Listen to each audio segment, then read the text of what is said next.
Un style unique et inimitable, c'est souvent ce qui vient à l'esprit de ceux qui connaissent le travail de Kazuo Kamimura.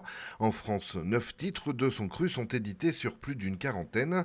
Parmi les œuvres phares de ce dessinateur adepte des formats courts, Lady Snowblood, un succès incontournable et pourtant inspiré d'une réflexion plutôt saugrenue. Que se serait-il passé si les 7 nains s'étaient jetés sur Blanche-Neige pour la violer?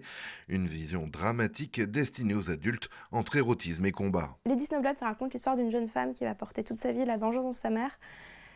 Sa mère, en fait, a été violée par un petit groupe d'hommes et cette fille est l'enfant, en fait, qui a été issu de ce viol. Donc sa mère va chercher à se venger, mais va se retrouver en prison, va accoucher en prison et cette jeune fille va vouloir tuer ces hommes qui ont violé sa mère, qui ont souillé en gros son honneur, et c'est vraiment à l'intérieur d'elle, quoi. Ça va être très, très violent, elle va apprendre à se battre, ça va être un assassin redoutable. Aucun doute, aucun lien avec l'histoire originelle des frères Grimm, et pour l'époque, dans les années 70, l'œuvre tranche radicalement avec les parutions populaires. Univers sombre et sujet grave où sensibilité des lecteurs est mise à rude épreuve, ce style de manga, c'est celui du Gekika.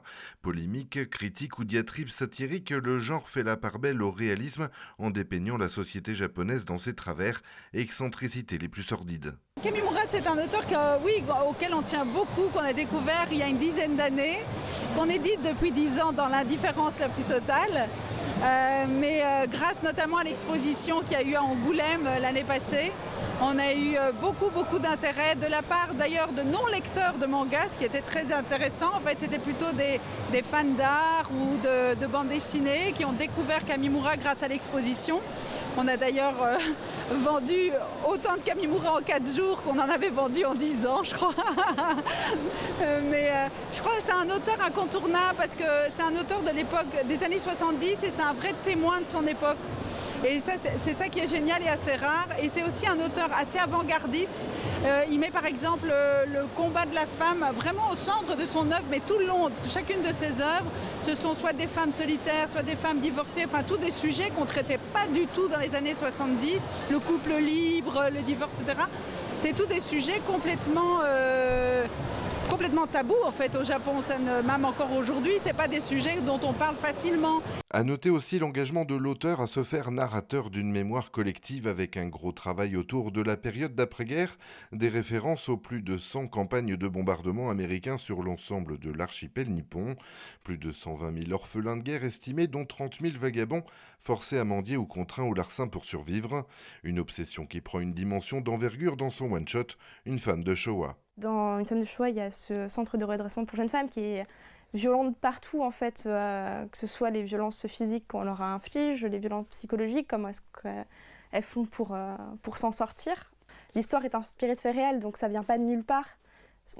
C'est pas juste une fiction que l'auteur s'est dit ah bah tiens, je vais inventer un son. Non du tout, c'est des choses qui ont pu vraiment se passer. Il y a pas mal de passages du coup qu'on ne se rend pas compte nous non plus par rapport à ce qui se passe là-bas.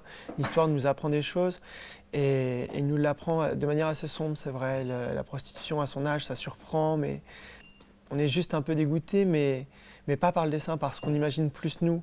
Du coup, c'est vrai que ça rend la chose assez sombre, mais j'ai trouvé quand même que, malgré que ça soit très sombre, il y a quelques moments de lumière. Il y a des petites touches qui, du coup, nous redonnent envie de continuer et tout.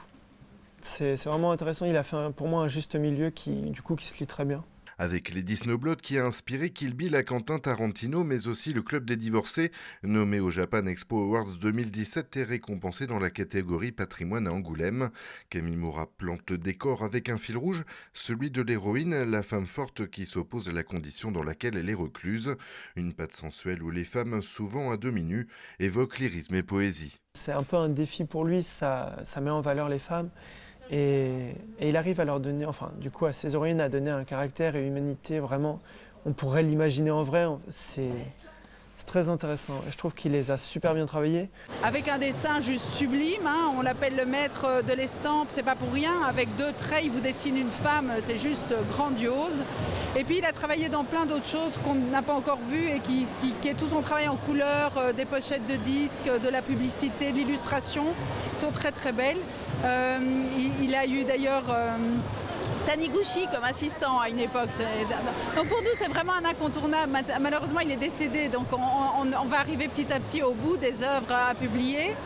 Il a aussi toute une partie de son œuvre qui est très érotique, qu'on ne pourra pas mettre chez Kana. On peut en parler des heures de Kamimura, mais oui, il a parlé de sujets très durs comme la révolution étudiante aussi. Et en plus, non seulement il est poétique, il met une atmosphère incroyable, il peut faire 4 pages où il ne se passe rien et en même temps vous êtes dedans et vous avez des papillons dans le ventre, il est juste exceptionnel de ce côté-là. Et puis si vous le relisez en fait, vous verrez aussi qu'il y a plein de symboles dans son œuvre, notamment tout le langage des fleurs. Si vous connaissez les significations de chaque fleur, en fait, vous avez une espèce de sous-titrage de son œuvre en plus. Donc autant c'est épuré, autant c'est très épais et détaillé. Mêlant immobilisme des arrêts sur image et dynamisme des actions dans ses mises en page, Kamimura reste un maître du genre. De nombreuses associations avec des scénaristes de talent ont permis à son trait de connaître le succès. À titre posthume, hélas, mais tant sur le fond que sur la forme, ses œuvres s'inscrivent toutefois comme des références incontournables dont certains auteurs s'inspirent toujours aujourd'hui.